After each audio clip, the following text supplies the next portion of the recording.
this episode of Just Informed Talk, we're going to sit down with a trusted source. I interview Major General Paul Vallely. He has some incredible information he's going to share with us that he's trying to get to President Trump as we speak with regard to the possibility of this supposed bioweapon that was released by China and what we should do moving forward. We're going to talk about that, plus the war against the cartels, and he gives us more insight on QAnon. You guys cannot miss this. Stick around and check it out. Hi, and welcome to another episode of Just Informed Talk. I'm here joined by a very special guest. His name is Major General Paul Vallely. He's been involved in all types of operations, and he's done a lot of great work for this country in exposing a lot of the things we patriots are looking at today very closely. So the first thing I want to say is thank you for joining us. Thank you, Craig. Happy to be with you. Thank you very much, and it's great to have you here. So let's get in the first question. Can you tell the audience a little bit about your background and what you've been doing recently to help patriots working to expose certain cover-ups like Benghazi, the questionable origins of Obama's birth certificate, and pretty much most recently, the attempted coup of President Trump? Well, that's a long list, Craig. I'll try to remember what you've just asked me, but out of the box here, I'll tell you, I graduated from West Point, 1961, went to Infantry Airborne Ranger School, and then was assigned to the 82nd Airborne in Germany from 61 to 64. Then coming back from Germany, I was assigned with the 1st Infantry Division to go to Vietnam in June of 1965. Spent a year over there, then ended up as a company commander in the 101st Airborne, as well as a military intelligence officer. Came back to an advanced course for the infantry, then went back to Vietnam. Came back from that, then served 32 years in the Army, the last 20 years in special operations. And then I was the first military general to be asked to be on Fox News, and that was very early on when Fox News was very young. And I was with Fox News as a senior military analyst for 7 years. Since that time, I have founded several foundations, one of which is the Stand Up America U.S. Foundation, and you can go to our website, standupamericaus.org, and you can see what we're all about and what we do. Also, I probably average about 5 or 6 interviews a week, it seems, on a number of different subjects, primarily national security, and more recently on the COVID-19 epidemic. So from that standpoint, it's a pleasure to be with you, and I'll be happy to address whatever questions you may have that I can answer. Absolutely. And so tell the audience a little bit about your background just before we get into the China virus, because I have a few questions I know our audience is going to want to hear your thoughts on with regard to that. But let's start back at Benghazi and the Obama birth certificate, and how did all of that lead you down a path to where you are today with Stand Up America and what you're doing now? Well, I'll let the birth certificate out, let it speak for itself, what's been uncovered. But I will address Benghazi. And as we remember back when Benghazi happened on 9/11/2012, Admiral Lyons and myself, as Trey Gotti was doing the congressional hearings, as you may remember, Admiral Lyons and I and General Tom McNerney formed the Citizens Commission on Benghazi. So we did a lot of the investigative analysis of what happened during that day, 13 hours, if any of your listeners remember the movie and the book.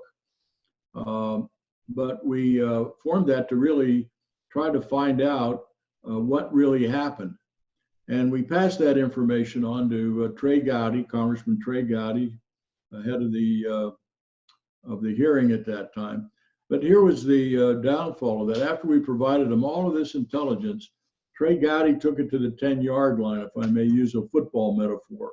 But he never took it across the goal line. And we finally figured out that he was compromised by the Clinton machine for some reason. And so Benghazi still hangs over our head today, especially when it goes back to what Hillary Clinton, Secretary Panetta, and General Dempsey, when they testified in front of Congress, they said, number one, we didn't have enough intelligence to mount a rescue operation, and therefore we don't have, and we don't have the assets in the Mediterranean to effectively perform a rescue operation. Well, we found out that was a lie. And more we investigated, we found out after talking to members of our armed forces who were in command and control facilities, monitoring all the assets and movement that was occurring in the Mediterranean Sea area. And those individuals, if you'll interview them, they will tell you that they were issued a stand down order that emanated from the Obama White House to the State Department, who really took over that whole operation. The State Department also was involved in the illegal arms transfer, arms coming out of Libya, then going to Syria through Turkey, and ended up in the hands of ISIS. And so there's much to be divulged. And as I look at it, Hillary Clinton was treasonous. She lied, and she's still getting away from it. So justice has not been served on those 4 great Americans that we lost that day in Benghazi. And so the recent investigation we've conducted over the last year has pinpointed those individuals who finally came forth and told us about the stand down operation. And therefore, no rescue operation. And we had the assets. We could have had assets overhead in the second hour of that 13. We had special forces, we had Air Force, we had the fleet in the Mediterranean. We had forces, intel forces, and a command and control out of Spain as well. And the Air Force people tell you they were spinning up their propellers to launch when they were told to stand down. And that to me is a negligence that we have to hold them accountable. Those senior officials not protecting and not trying to secure their rescue. And to me, that's a crime.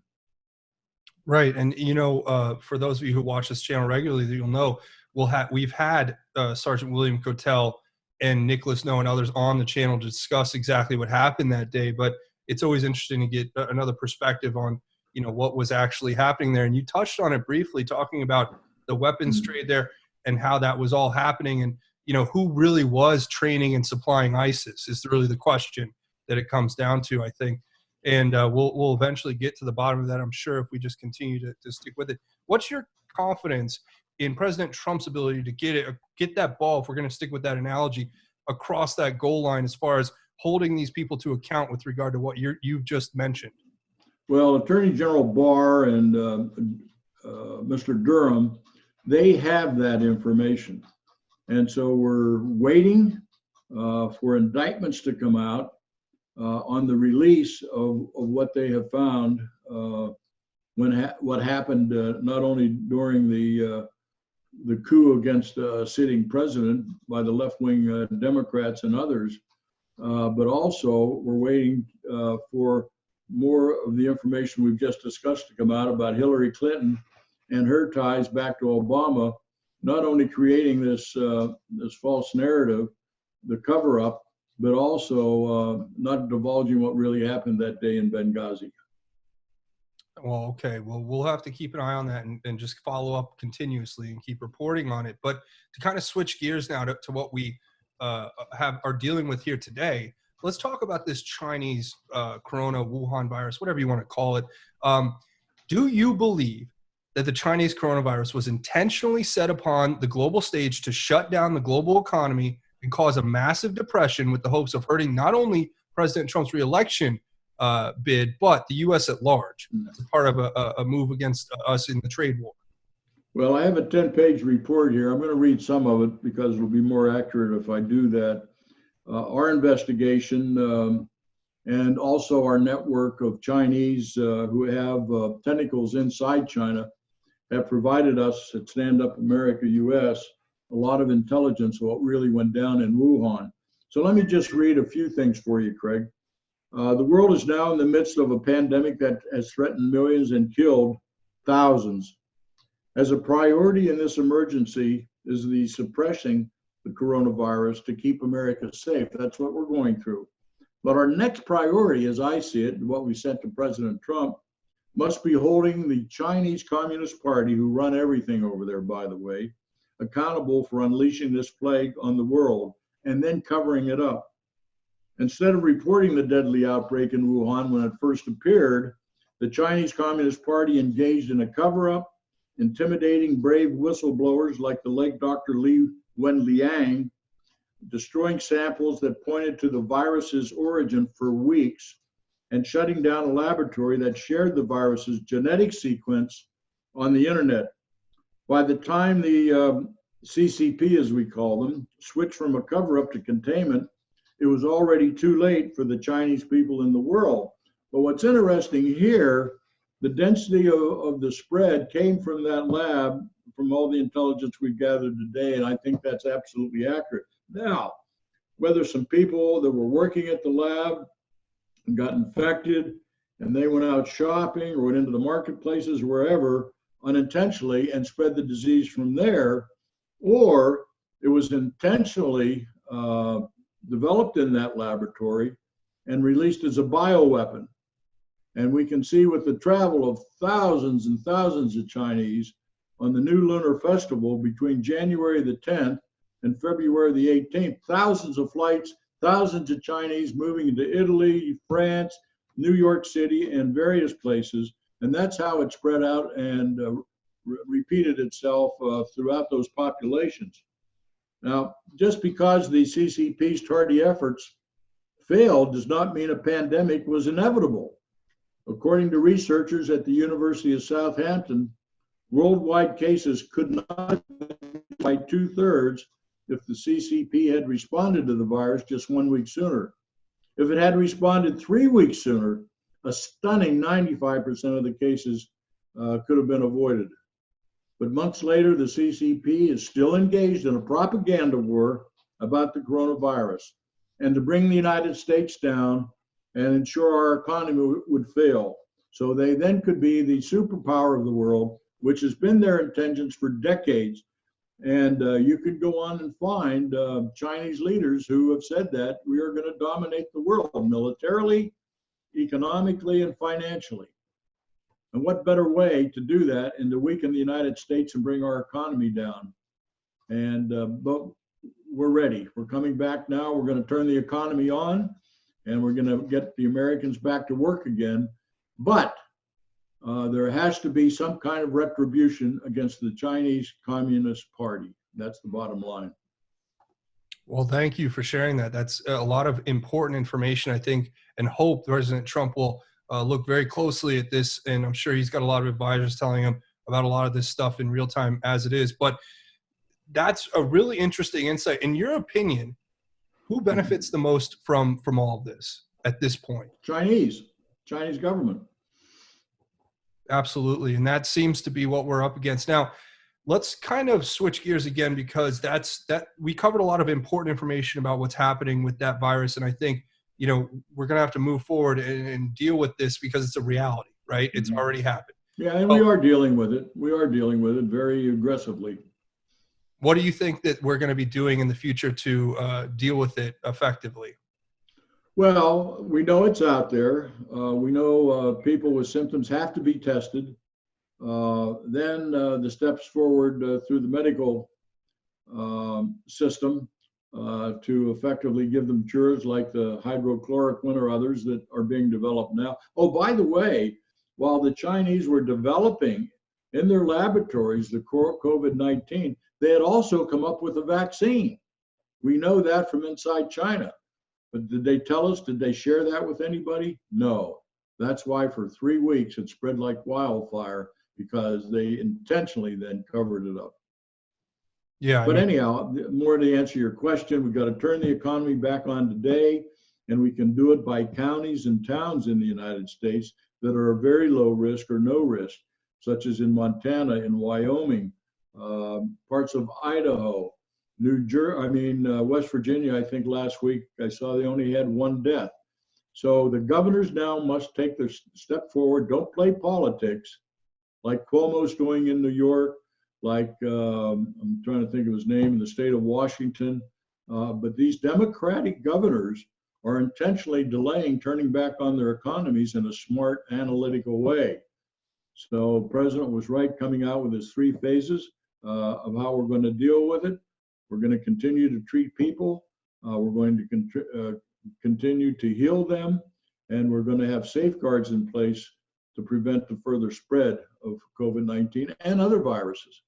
So from that standpoint, we have a great task force there under Vice President Pence. They're doing a marvelous job, but it's the Democratic governors now you'll have to watch out there.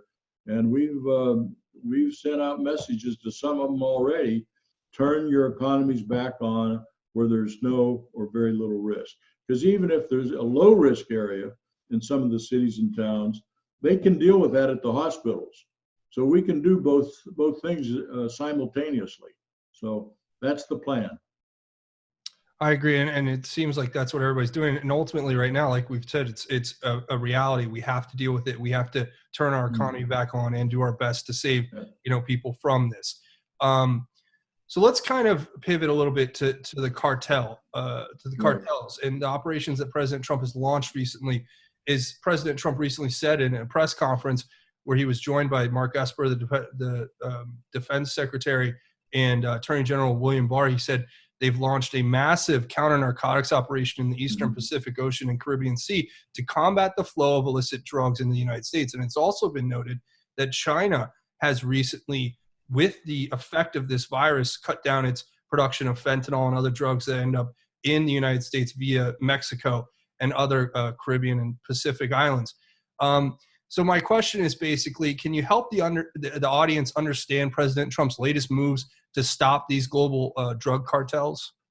Well, when you see our adversaries out there and you see the enemies of the United States, like Iran, like China, North Korea to a degree, and then we have the cartels, 5 or 6 of them, out of the Sinaloa area, what they call the Golden Triangle. They've been taking away a great part of the pharmaceuticals from the Chinese, by the way, and they've been moving those drugs up through across our southern border. And then we found also they're flying up into Canada and coming down from the north. They've had a double increase in the amount of illegal border crossers coming across I think it's Ontario and New York border. I can't remember the exact name of that crossing point, but we see it coming out here through Vancouver, British Columbia on down as well. The cartels, we prepared a plan last year for President Trump, how to neutralize and take the cartels out of action once and for all. And unfortunately, we've got to do it by covert operations. We've got to neutralize them just like we've done with radical Islamic terrorists around the world. And they have to be put out of business. The reason the Mexican leadership can't do it or won't do it, because they know they'll be targeted right away and assassinated. So along with the special ops in Mexico and their marinas, as they call them, the Marines, they can work very closely with our technology and with our intelligence and work together to finally eliminate these cartels and put them out of business.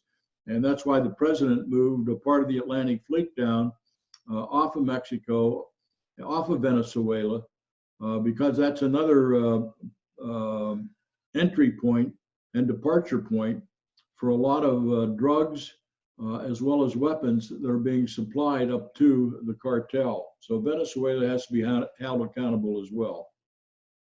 So what you're saying, obviously, is something I think a lot of people, just common sense, can put together. For myself, I speak as a kind of a layman with a lot of this, is a lot of this has to be kept covert because we are actively taking on an enemy who is, surrounding us basically in a certain way of looking at it.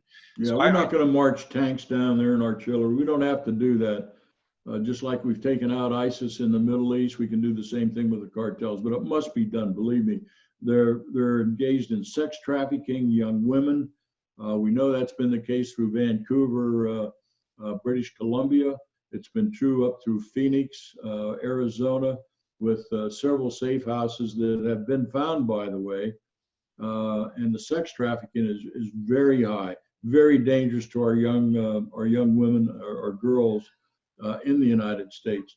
So sex trafficking, also they're very big corporations, these cartels. And so they have a lot of cash. We even have intelligence. They've influenced some of the a wealthy gentleman, I'll say, in California, up in the valley there, who has been funded to buy off politicians in the United States, particularly in California. So that they have a plan and they're working the plan. That's why they've got to be taken out. Wow, that actually answers exactly my next question, which was going to be talking about how the cartels infiltrated certain aspects of our government, and why that the necessity of us removing them is so important now, especially as we not only move into an election season, but also we continue to have what's happening with this virus and all these different flashpoints happening across the globe. So you answered the question right there. Now here's another question I have. I think the audience would be interested to hear this as well. And it's President Trump's mentioned that we are at war with an invisible enemy. He said it multiple times. To the best of your knowledge, who or what is this invisible enemy? And could that term obviously have multiple meanings or represent a multitude of threats? Yeah, there's several threats there. Not only the epidemics launched against the world and the United States by the Communist Party there, but the other threat we have right now, and a lot of people don't realize it, is a cyber threat against our electrical grid system in America. They have tested that out with codes they've received, how to break into our computers, because all electrical grid power is run basically on computers today. So all you have to do is a cyber attack against that, and it shuts down the United States. So our national security team is aware of that. We're engaging and trying to come up with technologies to prevent hacking, and that's being worked on right now as well. So the other great threat. Okay. Now the other big threat are the socialist Democrats and their followers in the United States. That's the biggest internal threat that we have, as I see it. Trying to move away America from a capitalistic system to a socialist system, indoctrinating our students in colleges and universities on how great socialism and communism is. And all you have to do is talk to some students who went into the university last year. Within 90 days, they start being indoctrinated by all these liberal left-wing professors. And that's all documented. Charlie Kirk of Turning Point has done the best job of getting into over 200 universities and campuses across America and validating what I'm just saying. Turning Point USA. Check them out. Absolutely. Turning Point's a great organization. A lot of great patriots who love this country have been exposing the liberal indoctrination system. I myself went through that a little over a decade ago when I was in college. And I had a lot of liberal professors who were preaching this ideology that was completely incompatible with our system, and it's only gotten worse since. So it's 100%, in my opinion, a valid issue to bring up and to expose and to draw light to. So thank you for that. That was very interesting. Now, finally, in wrapping it up, I have a few questions that obviously my audience really wants to hear you give your thoughts on really quick. So first, I'm going to ask you this. What can you tell us about QAnon and the plan? Well, it's out there.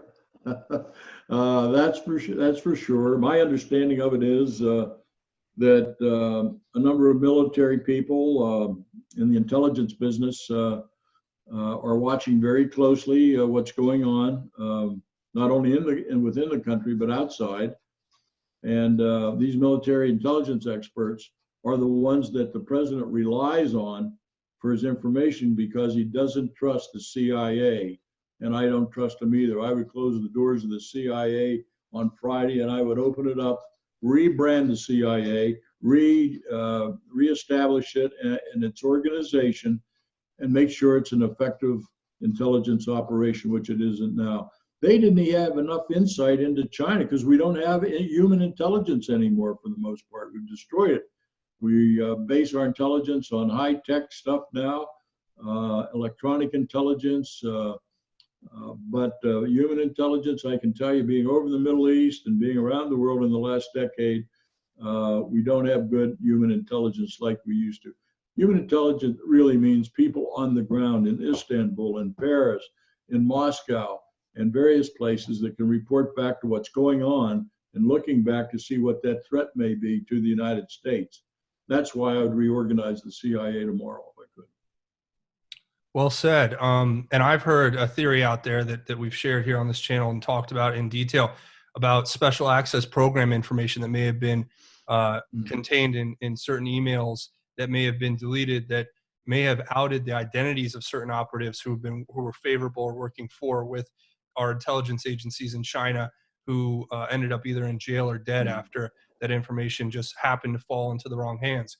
So that's something to keep an eye on as well. Assuming that there are thousands of patriots watching this video, though, what would your message be to them on how they can help in the battle for justice against all these people who presumably are traitors, treason, sedition, who launched this coup against our president?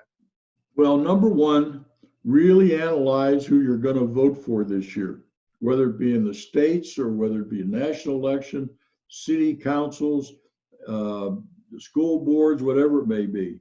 You've got to do your due diligence. We cannot allow our students and our young people to be propagandized anymore.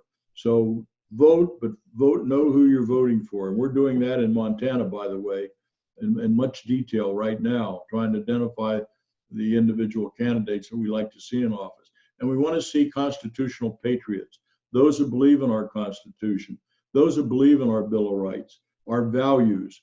And so that's the best message out there to our youth and to the rest of the population regarding 2020. So that's a priority. Thank you. And I take that to heart just as much as I think all the people out there watching will. Finally, last question, and then we'll kind of wrap it up. Do you believe that major arrests are coming against those involved in this coup against President Trump and those who sold us out to our foreign adversaries for so long and who betrayed the trust of the American people? Do you think that we're going to see those major arrests coming? And if so, when? Well, we must. We've been waiting for it for over a year now. Attorney General Barr has had all the investigation material provided him, tracking back to the primary before President Trump was even elected, the myth of the Russians and the Ukraine. He knows all of those people as Durham knows. And so I would think very shortly we're going to see Brennan be the first one to be indicted, a treacherous, nasty man, and then following with Comey and the others there. So what we see coming, you don't have to do them all at one time. Take the first six like Comey and Brennan and Clapper and indict them in front of a grand jury. But don't let that trial occur within the Beltway in D.C. because they're all liberal courts back there. Move those trials out to Inter-America, Iowa, Nebraska, or other places, and have those trials really be held where they have a very good a jury that can be placed to make those judgments. But we can't put those kind of cases in front of a liberal court because you know what will happen. So that's all I'll say about that. But I want to thank you. It was a great show, Craig. Well, thank you, General Vallely. It's a pleasure to have you on. I'm going to put a link to your organization, standupamericaus.org, in the link in the description of this video. And for all the patriots out there watching, if they want to follow your work or follow you on any social medias or anything, is there anything that you do that they can follow? Well, if they follow our website, you'll see what we post on there every day. We have a moving blog website, which takes current events and current reports that we do, and we place them on there. There's a wealth of knowledge, even on the archives, that you can access on our website. We also put out a newsletter every 2 weeks, and if they email me at standupamericausa1.com, we'll make sure they get on our newsletter list. We ask for support. We need donations to help us continue our work as a nonprofit organization. So We just need to spread our wings as far as we can. I mean, we hit 100,000 people every morning just through social media, for example. Well, you heard the general. You guys need to go support this. I'll leave links. Go sign up for the newsletter. Support patriots like this who are standing up for what's right. This is how we defeat not only the invisible enemy, but the enemy that's been making itself visible to us for so long. Thank you, Major General Paul Vallely, for joining us here on Just Informed Talk. And I really hope we can have you back here again in the near future. Okay, Craig, thank you very much. Thank you. God bless, sir. God bless.